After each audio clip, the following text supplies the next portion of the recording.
असम की भी बात कर लें और असम में विधानसभा के दूसरे चरण के चुनाव के लिए नामांकन वापस लेने का आज आखिरी दिन है। दूसरे चरण के लिए नामांकन दाखिल करने वाले कुल 408 उम्मीदवारों में से 28 के नामांकन पत्र कल जांच के दौरान खारिज कर दिए गए।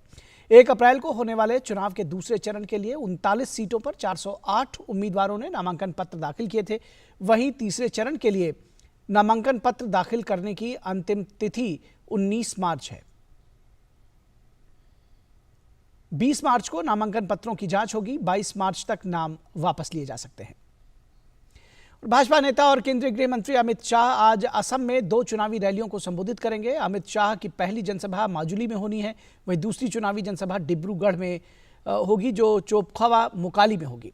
वहीं उत्तर प्रदेश के मुख्यमंत्री और भाजपा के स्टार प्रचारक योगी आदित्यनाथ आज पश्चिम बंगाल में भाजपा उम्मीदवारों के लिए चुनाव प्रचार करेंगे। और हमारे संवाददाता योगेश शीतल हमारे साथ डिब्रूगढ़ से जुड़ रहे हैं और ज़्यादा जानकारी के साथ असम चुनावों पर।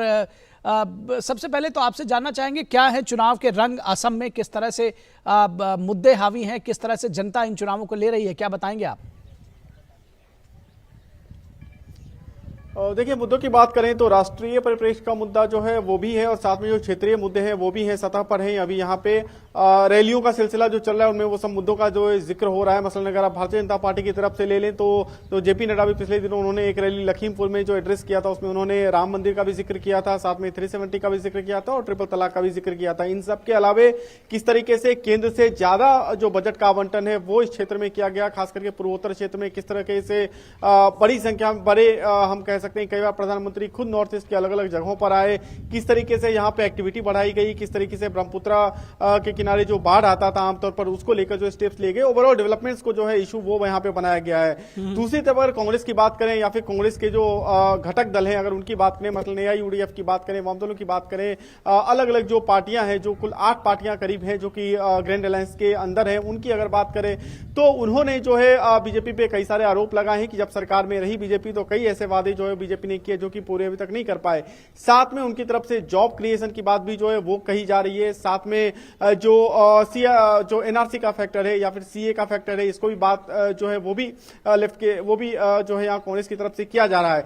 ओवरऑल जो है अलग अलग इश्यूज जो है वो सतह पर है। अब अगर हम डिब्रूगढ़ की बात करें, जहां पे इस वक्त मैं हूं डिब्रूगढ़ या तिनसुकिया, अगर आप एकदम अगर आप बॉर्डर एरिया पे जाए जो अरुणाचल से सटा हुआ एरिया, अगर वहां पे जाए तो यहाँ पे कुछ इंडस्ट्री है जिसके कारण यहाँ पे जो है हिंदी भाषी क्षेत्र के कई ऐसे लोग हैं जो यहाँ माइग्रेट करके आए। तो उसके लिए जो है बीजेपी की रणनीति है कि जो लोग मतलब वैसे नेता जो कि उन लोगों से सही उन लोगों को कन्विंस कर सके उनको यहाँ पे लगाया गया है। मसलन अगर आप देखें तो योगी आदित्यनाथ की रैली जो है वो यहाँ पे होनी है, जैसा इसके अलावा मनोज तिवारी जो है वो तिनसुकिया में आज एक रोड शो करने वाले हैं। तो ओवरऑल प्रयास ये किया जा रहा है कि किस तरीके से जो वोटर्स हैं उनको किस तरीके से जो है वो विश्वास में लिया जाए और किस तरीके से जो है चुनाव को जीता जाए। दूसरी तरफ अगर चुनाव आयोग की तरफ से अगर बात करें तो कई सारे स्टेप जो है वो लिए गए, जैसा कि आपने सही कहा कि आज जो दूसरे चरण का मतदान है जो कि 1 अप्रैल को होना है उसके लिए नॉमिनेशन विड्रॉ की आज अंतिम तारीख है और इसमें अभी करीब 377 कैंडिडेट जो है उनका जो है जो वैलिड करार दिया गया, उन्होंने जो नॉमिनेशन किया था पहले चरण के ऑलरेडी हमने देखा है 267 के अराउंड जो कैंडिडेट हैं वो वैलिड है। और जिस तरीके से आपने भी सही कहा कि तीसरे चरण के लिए जो है 22 तारीख विड्रॉल की डेट रहेगी, 19 तारीख को नॉमिनेशन जो है वो उसका होगा। तो कुल मिलाकर जो चुनावी प्रक्रिया है वो अपनी गति से चल रही है। चूंकि कोविड का समय है तो और भी कई सारे स्टेप जो है सीनियर सिटीजन के लिए या फिर दिव्यांग है या फिर जो कोविड सस्पेक्ट है उनके लिए भी कई सारे स्टेप्स लिए गए, मतलब उनको बैलेट पेपर का ऑप्शन जो है वो भी दिया गया है। जी बिल्कुल योगेश, जिसको कहते हैं कि हर चुनाव अपने पिछले चुनाव से किसी न किसी मामले में अलग होता है, कई उसके अलग अंदाज होते हैं। इस बार किस तरह का अलग अंदाज दिख रहा है आपको मतदाताओं का और उनको रिझाने के लिए जुटे नेताओं का, किस तरह से अलग है ये चुनाव?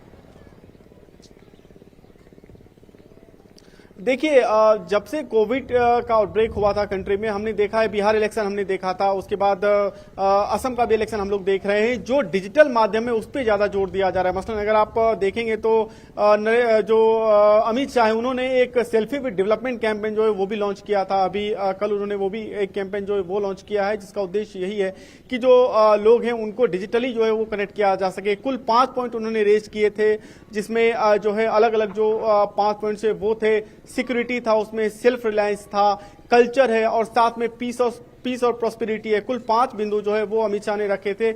इसको लेकर जो है डिजिटल कैंपेन वो चलाया जाएगा और यही वजह है कि चुनाव आयोग की भी तरफ से जो है वो डिजिटली जो कैंपेन है उस पर भी ज्यादा जो है उसको क्लोजली मॉनिटर किया जा रहा है कि कहीं उसमें एमसीसी या किसी कोर्ट का जो वायलेशन तो नहीं हो रहा है। अलग अलग पार्टियां जो वो डिजिटल मोड पे ले रही है, ये एक बड़ी बात है अगर आप कोविड के दौरान होने वाले चुनाव की बात करें तो। निखिल, बिल्कुल, बहुत शुक्रिया इस तमाम बातचीत और जानकारी के लिए योगेश शीतल। तो चुनाव प्रचार अपने चरम पर है असम में भी और नेता जनता के सामने नमूदार हो रहे हैं अपने तमाम